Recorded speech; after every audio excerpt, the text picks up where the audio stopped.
아브라함과 함께 받는 복, 이런 제목으로 말씀 나누겠습니다.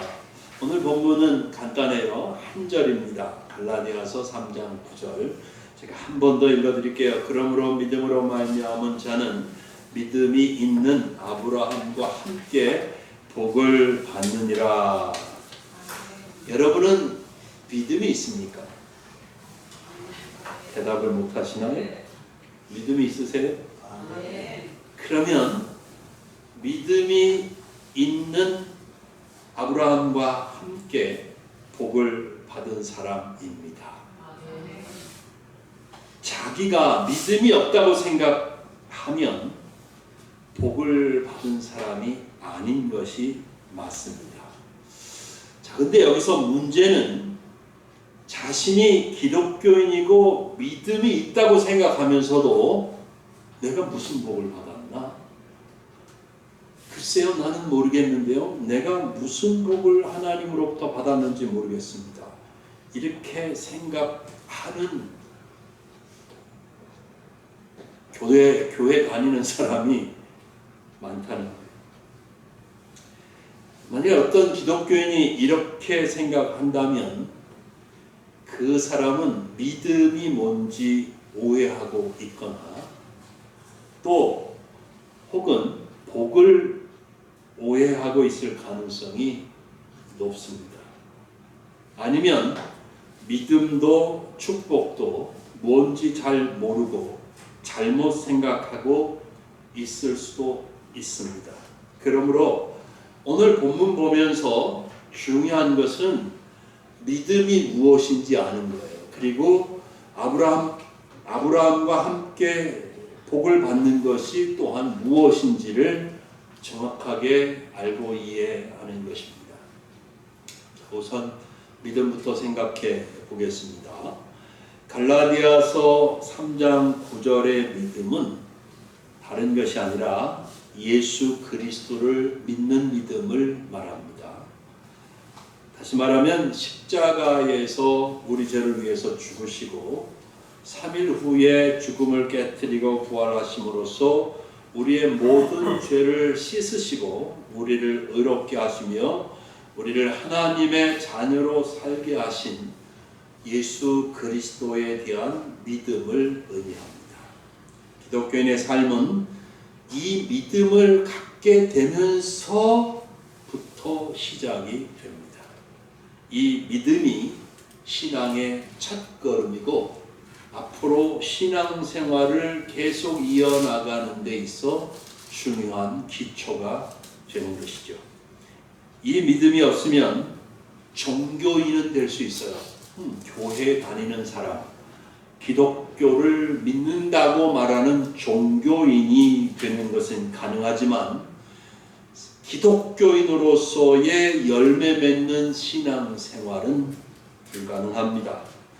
분명히 자타가 공인하는 기독교인인데 성도들 중에는 십자가에 대한 확신이 없는 분들이 종종 있습니다. 죄사함의 확신이 없는 것이죠. 과거 자신이 저지른 죄에 묶여 있습니다. 아무도 그 죄를 모릅니다. 나만 알고 있는 죄인데 그 죄에 묶여 있습니다. 그래서 마음이 계속 평안하지가 못합니다. 어쩌다가 어려운 일이 생기거나 힘든 일을 만나게 되면 꼭 무슨 생각을 하면 내가 그때 범한 그 죄 때문에 하나님 앞에 이런 벌을 받나? 라는 생각에 빠지는 거죠. 그 죄 때문에 내가 하나님의 사랑을 받지 못한다고 생각합니다. 하는 일이 잘 안 되잖아요. 그러면 내가 왜 이렇게 하는 일이 안 되지? 아마도 그때 지은 그 죄 때문에 하나님이 내게 복을 주지 않는 것이다. 이렇게 자기 스스로 판단을 해버리는 것이죠. 여러분이 종종 그런 생각에 빠지신다면 이제 멈추셔야 합니다.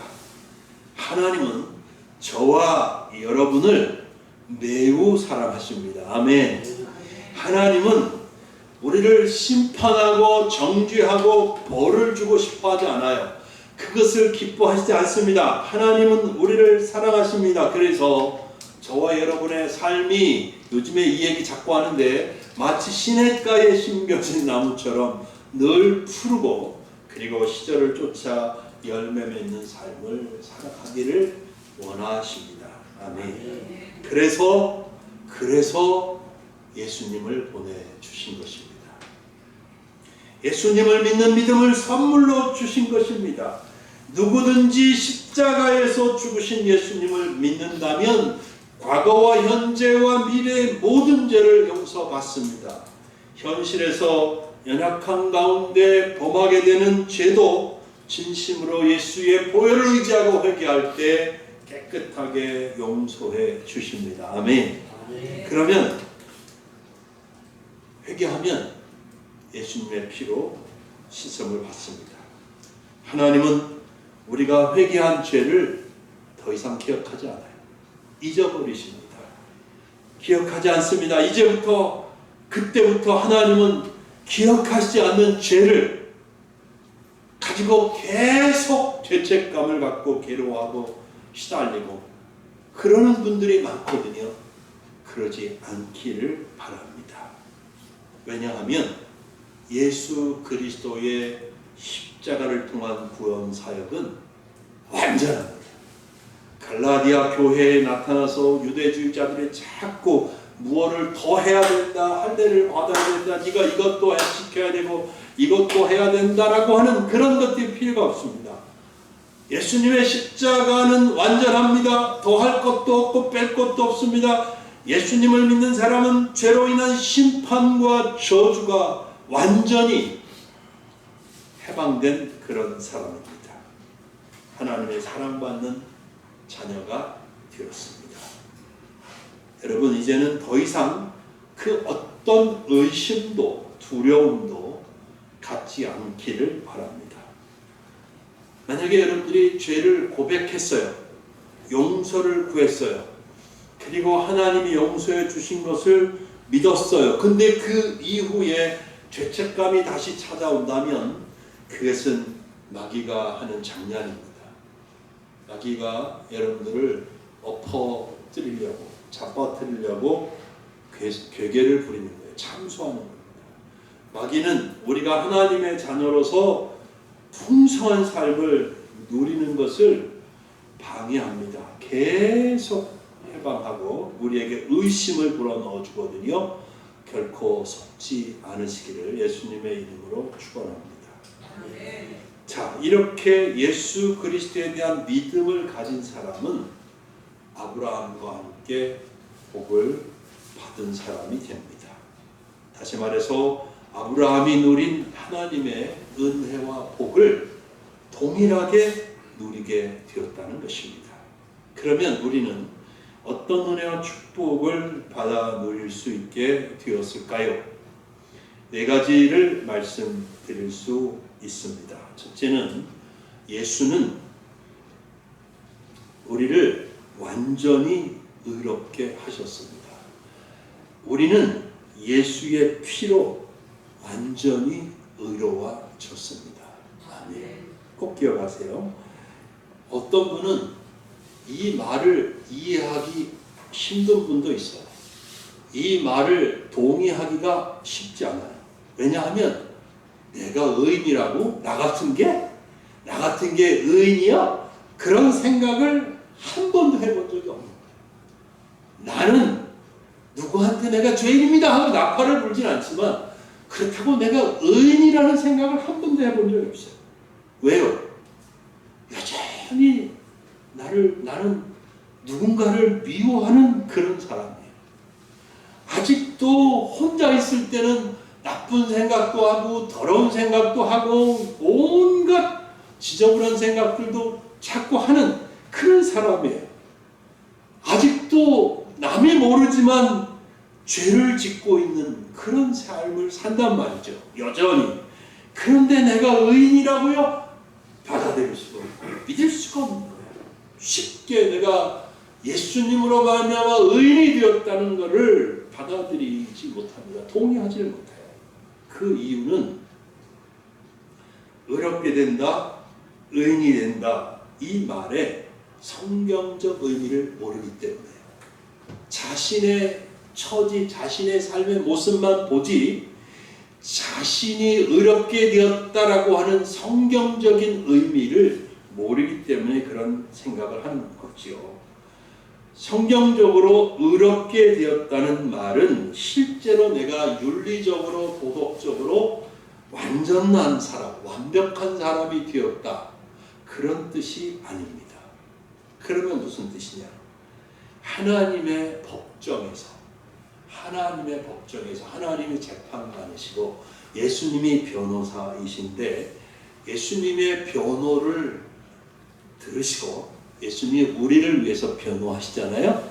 예수님의 변호를 들으시고 하나님이 그래? 그러면서 너는 이제 죄가 없어, 너는 의인이야, 이렇게 하나님께서 선언을 해 주셨다는 그런 뜻입니다. 아시겠죠? 마치 지금 형사법정에서 형사건으로 끌려와서 재판을 받는 어떤 사람에게, 어떤 피고에게 판사가 당신은 죄가 없습니다, 무죄 꽝꽝꽝 때리는 것처럼 하나님이 나를 죄가 없다고 인정하시고 의롭다고 선언하신 것입니다. 할렐루야. 우리가 다 그런 사람이에요. 지금 창세기 15장 6절에 아브라함이 여호와를 믿으니 여호와께서 이를 그의 의로 여기시고, 이렇게 말씀하신 것처럼 우리도 예수님을 믿음으로써 모든 죄를 용서받고 의인이라는 선언을 받았습니다. 즉 칭의를 얻었다는 거예요. 할렐루야. 그래서 여러분 잘 들으세요. 비록 나의 실제적인 삶의 모습은 의인이 아닐 수 있어요. 말씀드린 대로 아직도 연약합니다. 아직도 실수합니다. 아직도 욕심에 이끌림을 받습니다. 아직도 누구를 미워해요. 아직도 말도 안 되는 실수를 저지르고 아직도 이런저런 죄를 범하기도 합니다. 그러나 하나님은 그 모든 것들을 예수의 피로 싹 덮어주셔서 우리가 하나님의 눈에 깨끗하게 된 것입니다. 할렐루야. 이해되시죠? 그래서 하나님께서 예수 그리스도 안에서 나를 의롭다고 인정해 주신 겁니다. 예수님을 믿음으로 우리의 이전의 모습은, 이전의 더럽고 추악한 죄인의 모습은 다 지나갔고 이제는 예수의 피로 덮어졌고 예수의 피로 씻겨졌고 예수의 피로 의롭게 된 새 것이 된 것입니다. 여러분. 새로운 존재가 된 것입니다. 우리가 이런 확신을 가질 수 있는 근거는 고린도후서 5장 21절 같은 성경 말씀입니다. 예배 시작할 때 제가 읽어드린 말씀인데요. 하나님이 죄를 알지도 못하신 이를 우리를 대신하여 죄로 삼으신 것은 우리로 하여금 그 안에서 하나님의 의가 되게 하려 하시니라. 아멘. 또한 로마서 8장 1절도 우리가 확신하고 있어야 하는 이 복음 진리를 증거합니다. 그러므로 이제 그리스도 예수 안에 있는 자에게는 결코 뭐가 없어요? 정죄함이 없나니. 여러분은 이제 정죄받지 않아요. 여러분은 죄인이라는 정죄를 결코 받지 않습니다. 의인이거든요. 우리는 이제 예수 안에서 그러므로 하나님의 진노를 두려워할 필요가 없습니다. 나가 하나님 앞에 벌 받을까가 무서운데 이런 두려움을 가질 필요가 없어요. 하나님의 심판을 무서워하지 않아도 됩니다. 지옥의 공포는 우리와 아무 상관이 없습니다. 여러분은 지옥에 절대 못 가요. 가고 싶어도 못 가요. 아시겠어요? 여러분이 예수 믿으십니까? 그러면 지옥에 못 가요. 결코 못 가요. 결코 못 가요. 하나님이 우리를 의롭다고 하셨기 때문입니다. 우리는 이미 천국 백성입니다. 아멘. 에베소서 2장 6절에 사도 바울이 뭐라고 그래요? 이미 하늘에 앉은 바 되었다. 아시겠어요? 여기 있지만 천국에 내 자리가 있어요. 무슨 말이에요? 나는 천국 백성이라는 말입니다. 의롭게 되었기 때문에 할 수 있는 거예요. 두 번째 어떤 복을 받았느냐? 우리는 아브라함처럼 하나님의 축복을 받아 누리게 되었습니다. 이제 아브라함이 축복을 받아 누렸으니까 못 누렸습니까? 누렸죠. 성경 읽어보세요. 아브라함이 얼마나 많은 하나님의 축복을 누렸습니까? 우리도 그 아브라함이 누린 그 축복들을 누릴 수 있는 사람이 되었다. 아브라함과 함께 누리는 복을 받았어요. 만일 이것도 축복을 물질적인 것이고 현실적인 축복이라고 이해하면 또 이해가 안 될 수 있어요. 물론 세상에서 잘 되는 것, 성공하는 것도 하나님의 축복이 될 수 있습니다. 실제로 세상에서 성공하고 현실적이고 물질적인 부유를 누리는 기독교인이 많은 것도 사실이니까요. 아브라함도 부유한 삶을 살았지 않습니까? 거부가 되게 하셨어요. 하나님께서 아브라함을 거부가 되게 하셨거든요. 하나님께서 아브라함이 거부가 되게 하신 것처럼 기독교인들 중에도 하나님이 축복하셔서 부욕해 하실 수 있습니다. 하지만 기독교가 말하는 축복은 물질적인 축복이 다가 아닙니다. 기독교가 말하는 축복은 훨씬 더 깊습니다. 기독교는 영적인 축복을 더 우선시합니다. 그러므로 우리 생각 속에서 축복에 대한 혁명이 일어나야 합니다. 여러분이 가지고 있던 그동안에 이게 축복이다라고 했던 그런 생각들을 다 뒤집어 엎어야 된다는 거예요. 우리가 예수 안에서 하나님께로부터 받는 축복은 먼저 영적인 축복입니다. 즉 죄사함 받고 의롭게 된 후에 하나님의 자녀가 된 것.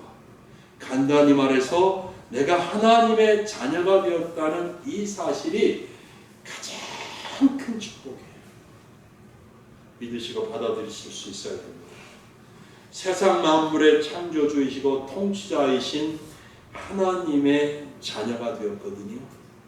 세상 부러울 것 없는 가장 큰 축복을 받은 사람입니다. 이재용 삼성그룹 회장의 아들이 되는 것보다 하나님의 자녀가 되는 것이 더 축복이에요. 믿으실 수 있어요? 아멘 하실 수 있어요? 믿음 좋으신 거예요. 잠깐 생각해 보면 알 수 있잖아요. 세상 것을 다 가졌어요. 그리고 그것을 누렸어요. 근데 구원받지 못했어요. 하나님의 자녀가 아니에요. 그러면 축복받은 게 아니에요. 여러분 이 영적인 눈이 열리셔야 돼요. 더군다나 내가 세상에 속한 것들을 가지고 있는데 그것 때문에 발목이 잡혀서 하나님 앞에 나가지 못한다? 그러면 그거는 결코 축복이 아니에요. 세상에 속한 것들로 인해서 걱정하고 염려하고 늘 불안하고 그러면 저 같으면 차라리 안 갖는 게 낫지.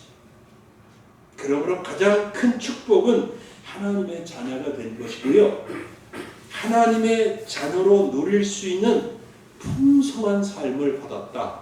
이것이 우리가 받은 이미 예수 안에서 받아 누리고 있는 아브라함과 함께 누리는 동일한 복임을 믿으시는 은혜가 있기를 바랍니다. 평안을 누리는 삶, 하나님을 알고 그 앞에서 거룩하게 살 수 있는 이런 삶, 하나님이 주시는 능력으로 주의 일을 감당하는 그런 삶, 하나님을 사랑하고 이웃을 사랑하고 섬길 수 있는 이런 삶, 죄 아래서 헛되게 사는 것이 아니라 하나님의 뜻을 이루는 보석같이 빛나는 그런 삶, 이런 삶을 살 수 있는 것이 하나님의 놀라운 축복을 받은 우리들의 삶이라는 것입니다. 물론 현실적이고 물질적인 부유함도 넘치는 은혜가 하나님의 주권 아래 있겠지만 여러분에게도 있기를 바랍니다. 만일 그렇게 받는다면 그거 가지고 호의호식 가지고 이기적으로 자기만을 위해서 쓰는 게 아니라 하나님 나라를 위해서 귀하게 쓰임받는 여러분들이 되시기를 또한 예수님의 이름으로 축복합니다. 세 번째, 우리가 아브라함과 함께 받아 누리는 복은 우리는 하나님의 완전한 은혜 아래 있다는 사실입니다. 하나님의 은혜 아래 있다는 거예요. 하나님은 언제 어디서나 저와 여러분에게 은혜를 베푸시기를 기뻐하십니다.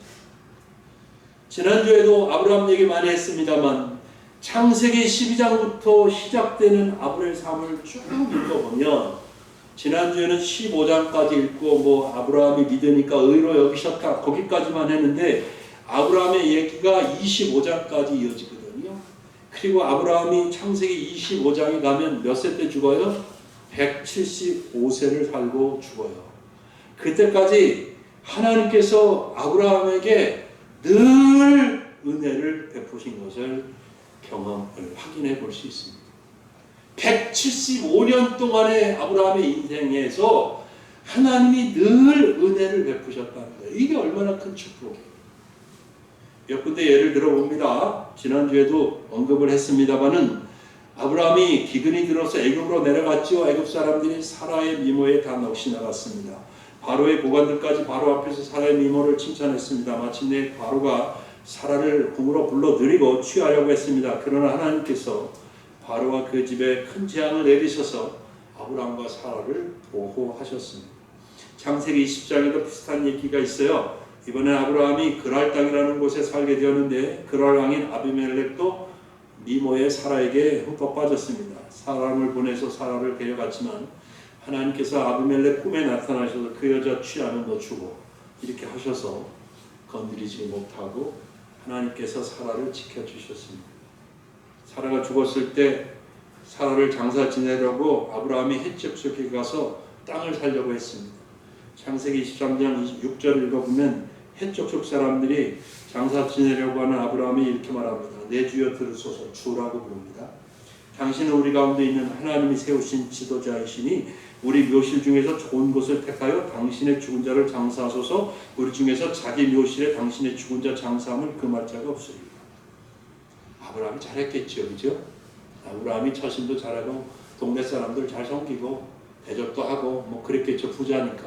그렇지만 이렇게 인정을 받고 이렇게 사라를 장사할 때 사람들의 호의를 얻을 수 있었던 것은 하나님의 은혜입니다. 한 가지만 더 이야기하죠. 아브라함과 그의 조카 롯이 서로 가진 것이 많았잖아요. 둘 다 부자가 됐어요. 그러다 보니까 아브라함의 종들하고 롯의 종들이 싸우게 됐어요. 그 싸움이 자꾸 빈번하게 일어났어요. 그래서 야, 우리 그냥 헤어지자. 그래서 각자 다른 땅에 거주하게 되었는데 롯은 욕심이 많아서 그 당시 적과 꿀이 흐르는 기름진 땅, 소돔 땅을 택하여 갔지 않습니까? 근데 그 지역의 왕들과 또 다른 지역의 왕들이 연합해서 전쟁이 일어났는데 롯이 거하는 그 소돔 땅의 왕이 속한 그 연합군이 패하게 돼서 아브라함의 조카 롯이 다 잡혀갔잖아요. 재산도 다 뺏겼습니다. 그때 그 소식을 들은 아브라함이 저 같으면 못하겠는데 자기 집에 318명 자기가 기르는 그런 군사들이 있었는데 그 군사들을 데리고 가가지고 그 연합전쟁에서 이긴 그 왕들을 다 물리치고 자기 조카 롯과 그의 재산을 다시 다 되찾아왔다는 거예요. 이게 아브라함의 힘으로만, 아브라함이 아무리 318명 그거 몇 명이 됩니까? 그들이 가지고 있는 군사가 훨씬 많지요. 훨씬 더 정확한 정석의 군사훈련을 받았을 것이고 아브라함이 기른 그 군사라고 하는 318명이 얼마나 싸우면 잘 싸우겠어요. 그러나 그 318명 데리고 와서 조카 롯을 구해서 데리고 왔고 재산도 다 되찾았다. 하나님의 은혜죠. 네. 여러분, 하나님은 똑같이 예수 그리스도 안에 있는 우리에게도 동일한 은혜를 베푸신다는 사실을 기억하십시오. 안 될 것 같은 것도 하나님이 베푸시면 됩니다. 어렵고 힘든 상황도 하나님의 은혜를 주시면 벗어날 수 있습니다. 하나님이 은혜를 주셔서 시절을 쫓아 열매를 맺을 수 있습니다. 하나님의 은혜를 주셔서 여러분의 삶에 늘 푸르고 싱싱한 생명력이 넘치는 삶을 살 수 있습니다. 우리는 예수 안에서 하나님의 한량없는 은혜를 누리고 사는 사람들이다. 기억하시기 바랍니다.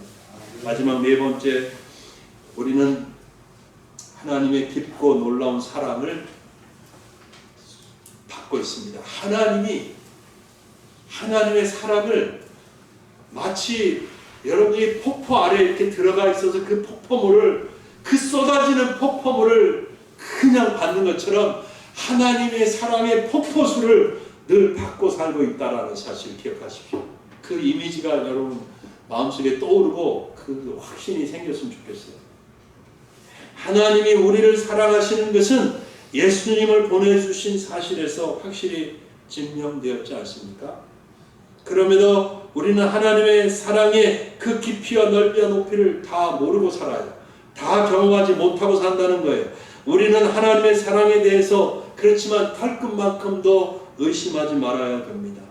하나님의 사랑은 변함이 없고 하나님의 사랑은 영원하기 때문입니다. 변하지 않아요. 하나님의 사랑에 대해서도 많이 오해를 하는 경우가 있어요. 살다가 어려운 일이 생기면 하나님이 자기를 사랑하지 않기 때문이라고 생각하기도 하고, 또 하려고 하는 일이 잘 안 되면 하나님이 나를 안 사랑한다고 생각하기도 하고, 실패하면 하나님 나를 사랑하지 않는다고 생각하고, 자기 소원대로 안 되고 자기가 바라는 대로 안 되면 하나님이 나를 미워한다고 생각한다는 거예요. 이렇게 하나님의 사랑을 오해하는 성도들이 얼마나 많은지 몰라요. 근데 우리가 알아야 하는 것은 하나님은 우리를 사랑하신다는 이유로 오냐 그래 다 받아주고 다 들어주고 그렇게 하시지 않는다는 거예요. 사랑하시기 때문에 오히려 우리가 믿음 안에서 올바로 살아갈 수 있도록 이끄시고 노력하신다는 거예요. 이번 주에 우리 사모가 보내는 그 있잖아요. 우리 카톡에. 거기에 보니까 하나님은 우리가 가고 싶은 곳으로 인도하시는 것이 아니라 하나님이 우리가 있기를 원하는 장소로 인도하신다. 그런 그 카드를 본 적이 있어요. 그래서 만일 우리가 고의적이고 지속적으로 하나님의 말씀을 벗어난다면 그것이 사망의 길인 것을 하나님은 알려주십니다. 고의적으로 죄를 범하면 깨우쳐 주시기도 하시고요. 지속적으로 불순종하면 징계를 내리시기도 하시는 거예요. 하나님이 쓰시는 방법은 다양합니다. 하나님의 지혜를 따라서 또 각 사람에게 가장 적합한 방법을 쓰십니다. 우리가 이 세상에서 가장 아끼는 것을 뺏어가실 수도 있어요. 지금까지 내가 쌓아놓은 것을 하루아침에 후 불어 날려버릴 수도 있습니다. 믿었던 사람으로부터 배신당할 수도 있어요. 내가 건강은 자신만만한데 그 건강을 놓칠 수도 있습니다. 하나님께서 나를 올바른 믿음의 사람으로 세우시려고 취하시는 방법은 이렇게 사람마다 다르고 때마다 다르지만 하나님의 동기는 언제나 똑같습니다. 우리를 사랑하시기 때문에 그렇게 하시는 것입니다. 아멘. 그러므로 여러분 어떤 일을 만나든지 내가 하나님의 사랑에서 결코 벗어났다 이런 생각하지 않기를 바랍니다. 하나님의 사랑은 변함이 없습니다. 어떤 경우에도 하나님을 신뢰하고 의지하시기 바랍니다.